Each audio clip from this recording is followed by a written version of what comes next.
بندے کے کاموں میں اللہ کی مداخلت کا تیسرا نقصان یا نتیجہ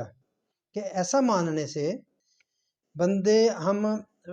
پیروں فقیروں کے پاس درباروں کے پر جاتے ہیں، آستانوں پر جانے کا رستہ کھل جاتا ہے، کیونکہ ہم سمجھتے ہیں کہ یہ اللہ تعالیٰ کرتا ہے،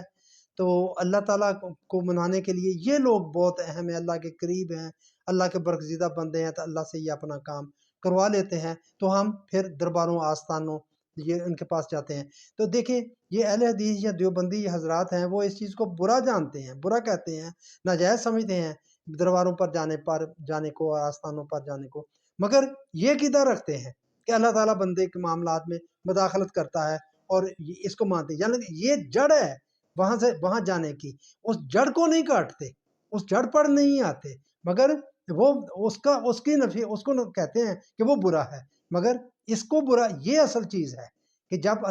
یہ عقیدہ ہو جائے، یہ قرآنی عقیدہ کہ اللہ مداخلت نہیں کرتا بندے کے کاموں میں، مداخلت کرنے سے اس کے نقصانات، اس کا یہ بھی نقصان جو میں بتا رہا ہوں، یہ ہم بندوں کے پاس جاتے ہیں، ہم پیر و فقیروں کے پاس جاتے ہیں، تو اور بھی اس کے بہت سارے نقصانات جو میں ایک ایک کر کے آپ کے سامنے پیش کروں گا۔ تو میرے بھائیوں، یا آپ میرے چینل کو سبسکرائب کریں، لائک کریں، شیئر کریں اور کمنٹس کیا کریں۔